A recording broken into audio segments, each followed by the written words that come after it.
नमस्कार, आप देख रहे हैं इंडिया वॉइस। मैं हूं आपके साथ रिया डंगवाल। बुलेटिन की शुरुआत करेंगे बड़ी और अहम खबरों के साथ। सबसे पहले बात लखनऊ की। लखनऊ से बड़ी खबर आपको बता दें, अलविदा जुम्मे की नमाज को लेकर सुरक्षा व्यवस्था के इंतजाम कड़े कर दिए गए हैं।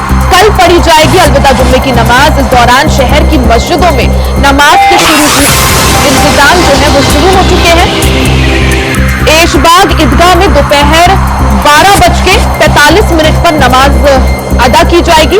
किले वाली मस्जिद में दोपहर 1:30 बजे नमाज अदा की जाएगी। वहीं इमामबाड़े की आसिफी मस्जिद में 12:30 बजे नमाज पढ़ी जाएगी। मस्जिद शाह मीना शाह पर दोपहर 1 बजे नमाज पढ़ी जाएगी। इस दौरान अलविदा जुम्मे की नमाज को देखते हुए सुरक्षा व्यवस्था के कड़े इंतजाम कर दिए गए हैं। बड़ी संख्या में मुसलमान अलविदा जुम्मे की नमाज जो है वो पढ़ते हैं, अदा करते हैं। इसको देखते हुए सुरक्षा व्यवस्था कड़ी कर दी गई है। सुरक्षा व्यवस्था के तहत भारी पुलिस फोर्स तैनात रहेगा। कई शहरों में भारी सुरक्षा व्यवस्था कर दी गई है। तो लखनऊ से बड़ी खबर आपको बता रहे हैं, कल अलविदा जुम्मे की नमाज पढ़ी जाएगी। ऐसे में आपको बता दें कि इस्लाम में रमजान का महीना काफी पाक और पवित्र माना जाता है। ऐसे में अलविदा जुम्मे की नमाज के अपने कई सारे मायने और महत्व है। माना जाता है कि इस दिन जो नमाज अदा करता है उसके सारे पाप जो है धुल जाते हैं, साथ ही उसको बहुत ज्यादा जो भी वो मुराद मांगता है वो जरूर पूरी होती है। ऐसे में अलविदा जुम्मे की अपने आप में बहुत ज्यादा मान्यता है। इसको देखते हुए जगह जगह अलग अलग समय में नमाज अदा करने का समय निर्धारित किया गया है। हमारे साथ मोहम्मद फारूक हमारे संवाददाता लखनऊ से लाइव जुड़ चुके हैं। मोहम्मद फारूक, अगर बात की जाए, कल अलविदा जुम्मे की नमाज पढ़ी जानी है और इस्लाम धर्म में रमजान का जो महीना है वो बहुत पाक और पवित्र माना जाता है। इसकी अपने में बहुत ज्यादा मान्यता है। अब ऐसे में कल जिस तरह से नमाज पढ़ी जानी है, सबसे पहले आपसे जानना चाहेंगे सुरक्षा व्यवस्था के क्या कुछ इंतजाम? जी रिया, आपको बताते हैं कि मथुरा में पहले से ही सुरक्षा व्यवस्था के काफी इंतजाम रहते हैं। धारा 144 लगी हुई है 18 मई तक के लिए, क्योंकि जितने भी रमजान और ईद और रामनवमी और जो तमाम त्योहार हैं उनको देखते हुए जिला प्रशासन ने पहले से ही धारा 144 लगा रखी है और धारा 144 18 मई तक के लिए जिला प्रशासन ने लगाई हुई है। सुरक्षा की दृष्टि से जो है, जो अलविदा का जुमा है जो कल होगा, जिसमें आखिरी जुमा बोला जाता है रमजान का, उसमें नमाज होगी और जगह जगह जो है मस्जिदों में नमाज होगी और काफी संख्या में जो है मुस्लिम समाज के लोग एकजुट होते हैं और नमाज अदा करते हैं। यानी अलविदा का जो जुमा है आखिरी, उसको जो है बहुत महत्व उसको दिया जाता है और बहुत ही महत्वपूर्ण माना जाता है। इसी को लेकर जो है मथुरा में जिलाधिकारी शैलेंद्र कुमार सिंह और एसएसपी शैलेश कुमार पांडे ने जगह जगह जो है भ्रमण करके लोगों से शांति व्यवस्था की अपील की है और उनका जो है भ्रमण लगातार चलता है। शहर की जो घनी आबादी है मुस्लिम क्षेत्र की, उनमें भी उनका लगातार भ्रमण चलता है और एसपी सिटी और सीओ सिटी लगातार भ्रमणशील रहती हैं। सुरक्षा की दृष्टि से जो है जो घनी आबादी है उन पर जो है कड़ा पहरा रहता है, कड़ी नजर रहती है। सोशल मीडिया पर भी जो है कड़ी नजर रहती है कि लोग जो है कहीं कोई किसी तरीके की अफवाह ना फैलाएं, क्योंकि धारा 144 भी लगी हुई है और चुनाव का माहौल चल रहा है। आज नामांकन की अंतिम तिथि है, तो इसको देखते हुए जो है प्रशासन बहुत सजग और सतर्क तरीके से नजर आ रहा है। जी बिल्कुल मोहम्मद फारूक, जिस तरह से आपने भी कहा कि चुनाव का माहौल भी है, लोकसभा चुनाव सर पर है, ऐसे में आज नामांकन का आखिरी दिन है, साथ ही कल जो है अलविदा जुम्मे की नमाज पढ़ी जाएगी और काफी ज्यादा संख्या में जो है लोग उसे पढ़ने के लिए आते हैं और ऐसे में सुरक्षा व्यवस्था के कड़े इंतजाम है। हालांकि पुलिस की तरफ से आज क्या कुछ इंतजाम कर दिए गए हैं? जी आपको बता दें कि आज मथुरा में मुख्यमंत्री योगी आदित्यनाथ का कार्यक्रम है। वो एक जनसभा को संबोधित करने के लिए मथुरा आ रहे हैं और नामांकन का आज आखिरी दिन होने की वजह से भारतीय जनता पार्टी की तीसरी बार से प्रत्याशी हेमा मालिनी अभी नामांकन यहाँ से करके गई हैं।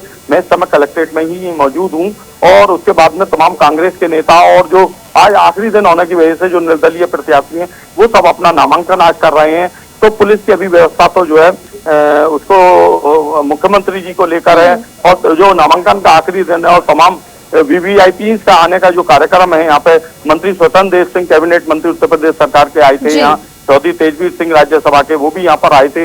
उसको लेकर जो है अभी पुलिस प्रशासन का अभी पूरा इसी पर ध्यान है। लेकिन शाम के समय जरूर जो है भ्रमण और गश्त होगा पुलिस प्रशासन का, और डी गेट से लेकर दरेसी रोड तक, ठीक है, ठीक है मोहम्मद फारूक, आप बने रहिएगा हमारे साथ। ब्यूरो चीफ प्रियम पाठक जी भी जुड़ चुके हैं। प्रियम जी, अगर बात की जाए, कल अलविदा जुम्मे की नमाज पढ़ी जाएगी और ऐसे इस्लाम धर्म में काफी ज्यादा इसकी मान्यता है, ऐसे में क्या माना जाए, किस तरह से सुरक्षा व्यवस्था के खासा इंतजाम?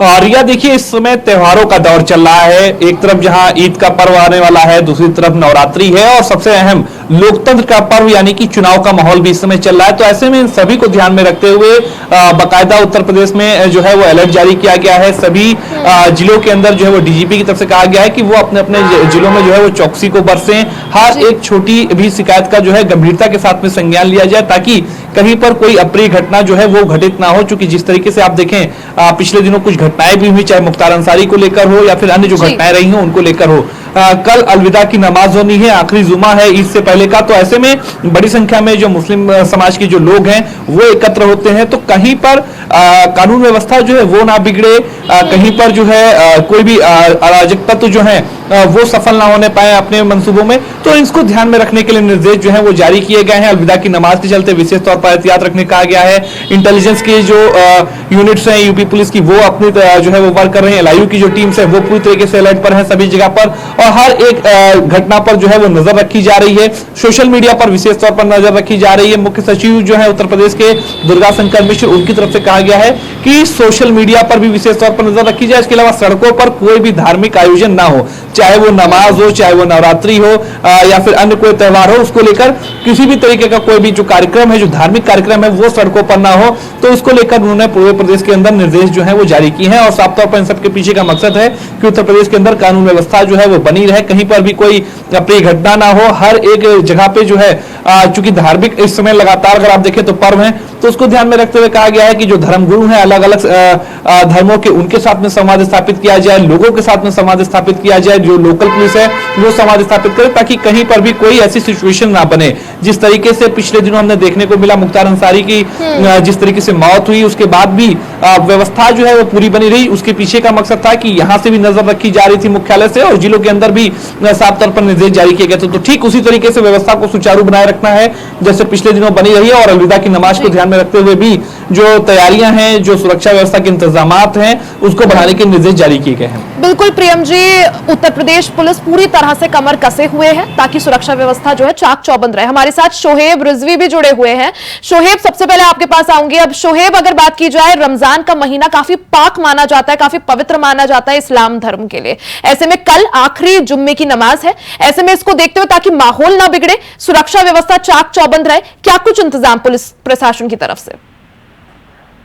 देखिए, ये जो रमजान का आखिरी जुमा है, जुमा अलविदा जिसे कहा जाता है, उसको लेकर के तैयारियों की अगर बात करें तो ये परंपरागत तरीके से तैयारियां हर वर्ष हुआ करती हैं, खासतौर से उन जगहों पर जहां पे मस्जिदें हैं, जहां पे नमाजी नमाज पढ़ने के लिए इकट्ठा होते हैं। वहां पर चाहे वो ट्रैफिक व्यवस्था हो, यानी यातायात डाइवर्जन की व्यवस्था हो, या पुलिस की मौजूदगी, ये एक परंपरागत तरीके से रही है।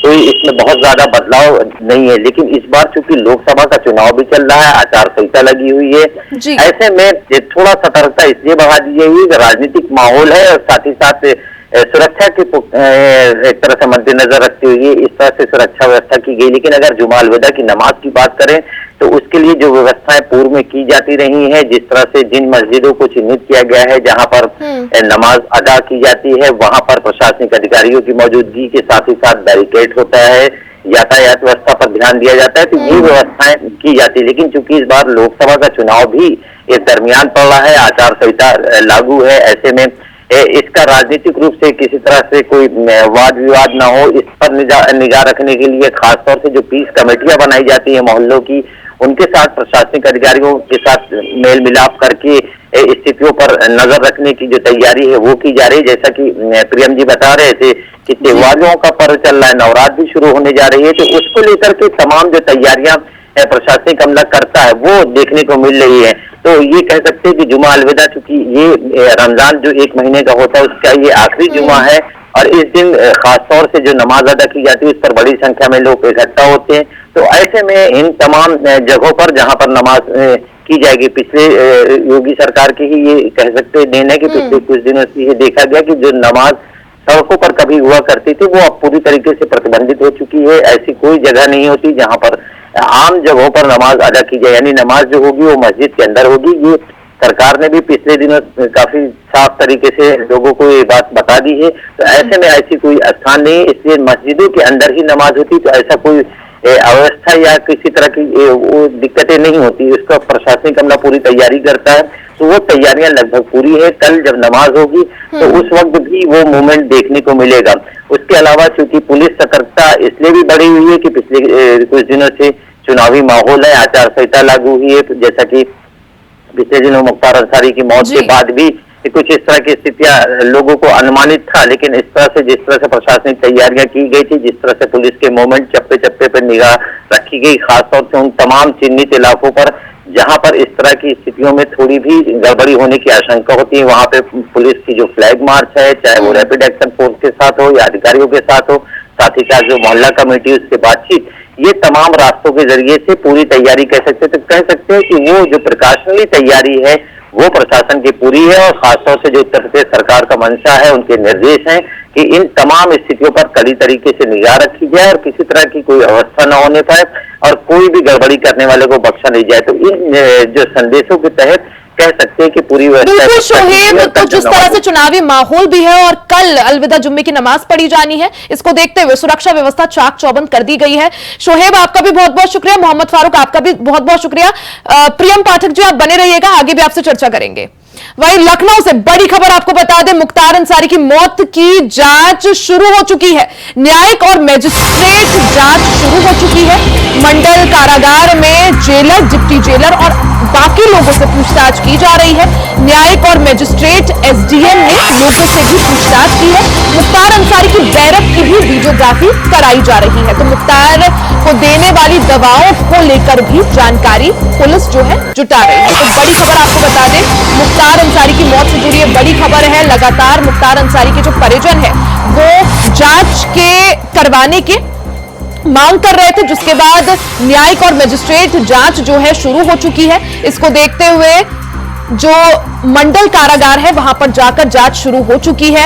न्यायिक, मजिस्ट्रेट और एसडीएम ने लोगों से पूछताछ भी की है। साथ ही मुख्तार की बैरक की वीडियोग्राफी भी कराई गई है। खबर पर ज्यादा जानकारी के लिए हमारे साथ ब्यूरो चीफ प्रियम पाठक जी लगातार बने हुए हैं। प्रियम जी, जिस तरह से लगातार मुख्तार अंसारी की मौत को लेकर उनके परिवार वाले काफी ज्यादा आरोप लगा रहे हैं प्रशासन पर और कहा जा रहा है कि मौत नहीं हुई है, हत्या कर दी गई है, हत्या की गई थी। इसको देखते हुए अब जांच जो है मजिस्ट्रेट जांच शुरू हो गई है। इसको लेकर क्या जानकारी, क्या अपडेट आपके पास? और यह देखिए, बिल्कुल जिस तरीके से मुख्तार अंसारी की मौत हुई जेल के अंदर, जेल में रहने के दौरान जब उनको इलाज के लिए मेडिकल कॉलेज भर्ती कराया गया, वहां पर उनकी मौत हुई। तो उसके बाद से लगातार जो उनके परिजन हैं वो इस बात को लेकर शिकायत कर रहे थे कि उनकी मौत नहीं हुई बल्कि उनको मारा गया है। उनको खाने में स्लो पॉइजन की बात जो है वो कही जा रही थी। और इस बात को लेकर पहले एक हफ्ते पहले करीब मौत से अपने मुख्तार अंसारी की तरफ कोर्ट में भी जो है वो अर्जी दी गई थी कि उनको खाने में स्लो पॉइजन दिया जा रहा है। तो उनकी मौत के बाद में इस तरीके का आरोप जो है वो परिजन लगा रहे थे और उसकी पूरी न्यायिक जांच की जो कह सकते हैं कि उनकी तरफ से कहा जा रहा था कि इस पूरे मामले की पूरी घटना की जो है वो न्यायिक जांच कराई जाए। और उसको लेकर दो कमेटियां अलग अलग जो है वो गठित की गई। एक मजिस्ट्रेटियल जांच की जो है वो कमेटी गठित करी गई और एक न्यायिक कमेटी जो है वो गठित करी गई। दोनों ही कमेटियां अपनी अपनी रिपोर्ट जो है वो 1 महीने के अंदर देंगी।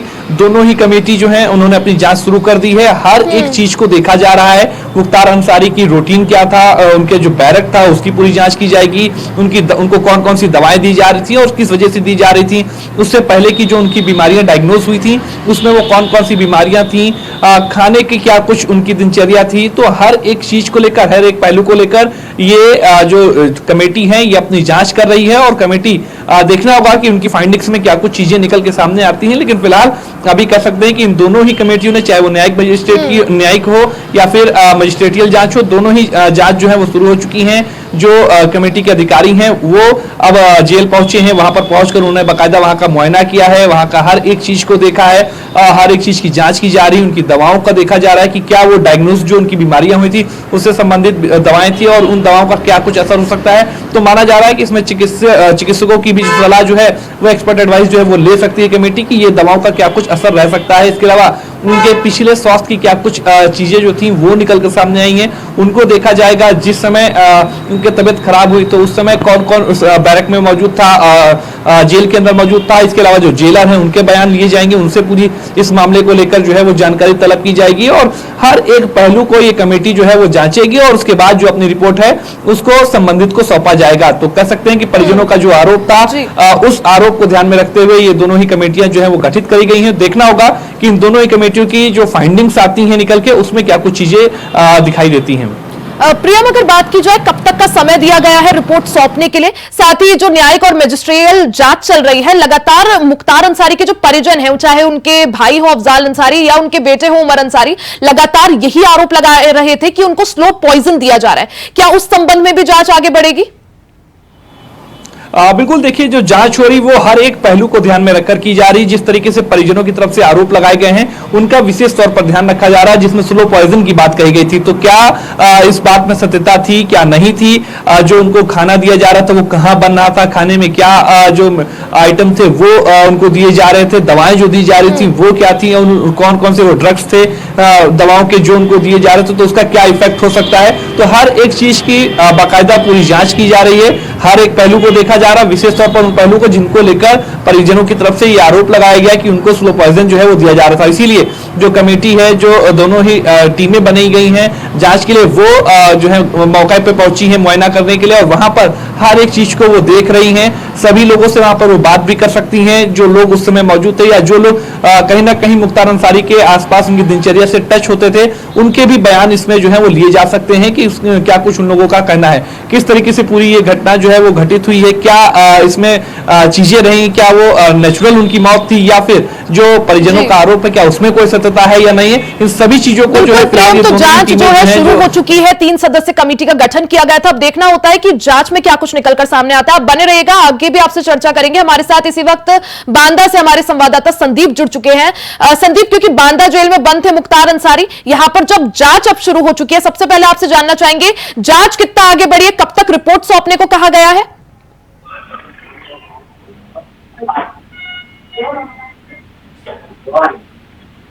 संदीप, आप तक आवाज मिल पा रही है? जी संदीप, क्योंकि बांदा जेल में बंद थे माफिया डॉन मुख्तार अंसारी और उनकी मौत को लेकर लगातार उनके जो परिजन हैं वो कई तरह के सवाल जेल प्रशासन पर लगा रहे थे। अब क्योंकि जांच शुरू हो चुकी है, आपसे जानना चाहेंगे शुरुआती जांच में क्या कुछ निकलकर सामने आया है? देखिए, जिस तरह से परिवार के लोग आरोप लगा रहे थे मुख्तार अंसारी के कि उनको जेल के अंदर स्लो पॉइजन दिया जा रहा, उनको उनकी हत्या करने की आशंका जताई थी। इन सारे मामलों को लेकर जब बेटे के द्वारा जांच की मांग की गई थी, जांच की मांग करने के बाद यहाँ पर बांदा में जांच शुरू कर दी गई है। अभी कल ही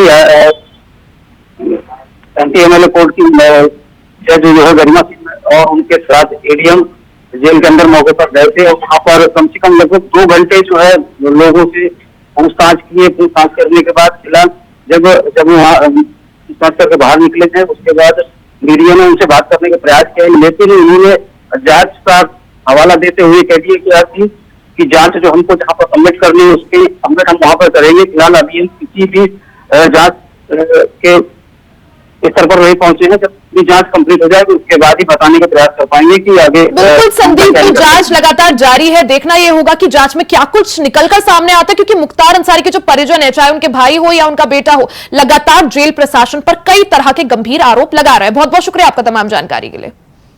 वहीं सीएम योगी का बड़ा बयान भी सामने आया है, माफिया डॉन मुख्तार अंसारी को मिट्टी में मिला देंगे। ऐसा बयान के बाद एक और बयान, पहले अपराधी जेल में रहना चाहते थे, मुख्तार की मौत से जोड़कर देखा जा रहा है अब इस बयान को। तो बड़ी खबर आपको बता दें, इससे पहले मुख्यमंत्री योगी आदित्यनाथ का एक बयान काफी ज्यादा वायरल हुआ था, जिसमें वो विधानसभा के अंदर बोलते हुए सुनाई दे रहे थे कि माफियाओं को मिट्टी में मिला देंगे। जिसके बाद अब एक और बयान सामने आया है जिसमें वो बोल रहे हैं पहले अपराधी जेल में रहना चाहते थे।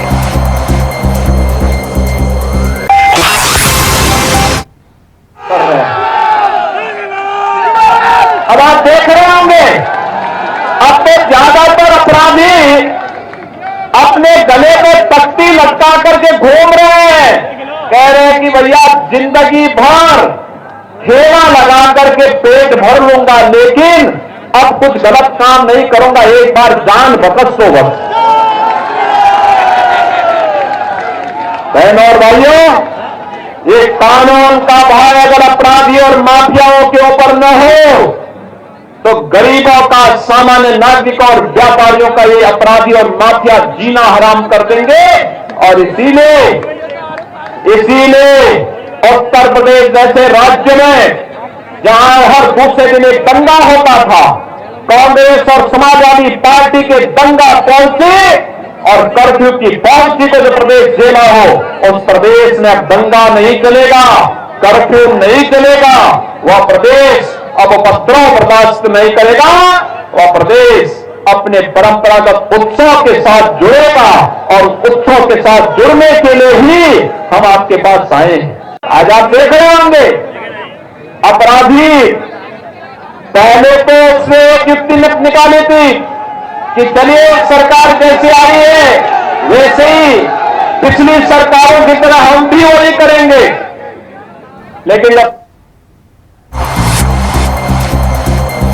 तो मुख्तार अंसारी की मौत के बाद अब मुख्यमंत्री योगी आदित्यनाथ का एक वीडियो भी सोशल मीडिया पर बहुत ज्यादा वायरल हो रहा है। इससे पहले उन्होंने उत्तर प्रदेश के विधानसभा में एक बयान दिया था कि सभी माफियाओं को मिट्टी में मिला देंगे। साथ ही अब एक और वीडियो सीएम योगी का वायरल हो रहा है जिसमें वो बोलते हुए सुनाई दे रहे हैं कि अब सभी अपराधी बोलते हैं कि हमें जेल में डाल दो।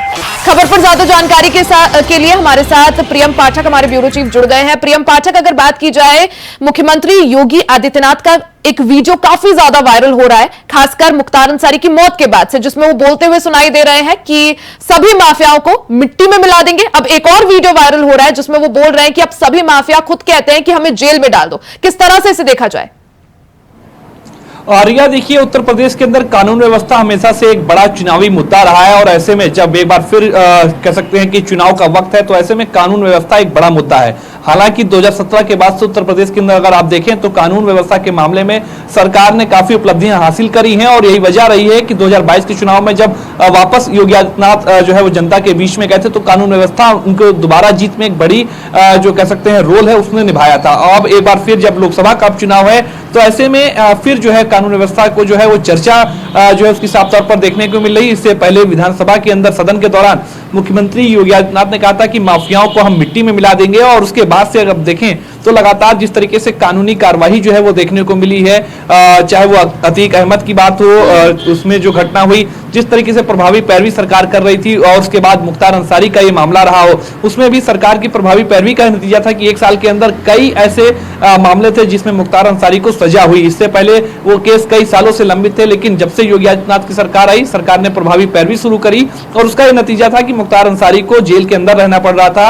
और अब कल एक जनसभा के दौरान जब वो प्रबुद्ध वर्ग जन सम्मेलन को संबोधित कर रहे थे तो उसमें उन्होंने कहा है कि पहले जो उत्तर प्रदेश के अंदर माफिया कभी सेफ हाउस के लिए जेलों का प्रयोग किया करते थे, आज वो माफिया जेल जाने से डर रहे हैं, उनके अंदर जेल का जो डर है वो बसा है। उत्तर प्रदेश के पहले हर रोज एक कहीं ना कहीं दंगा हुआ करता था, कर्फ्यू लगा करता था, लेकिन अब उत्तर प्रदेश दंगा मुक्त हुआ है, कर्फ्यू मुक्त हुआ है और जो दंगा पॉलिसी थी, चाहे वो बीएसपी की सरकार रही हो, चाहे वो कांग्रेस की सरकार रही हो या फिर समाजवादी पार्टी की सरकार रही हो, तो उससे अब उत्तर प्रदेश पूरी तरीके से मुक्त हो चुका है। बिल्कुल प्रियम, जिस तरह से 2017 के बाद से मुख्यमंत्री योगी आदित्यनाथ ने उत्तर प्रदेश की कमान संभाली है, तब से उन्होंने अपनी नीति स्पष्ट करी है कि योगी सरकार जीरो टॉलरेंस की नीति अपनाएगी माफियाओं और गैंगस्टर्स के प्रति, और वही चीज दिख भी रहा है। बहुत बहुत शुक्रिया आपका तमाम जानकारी के लिए।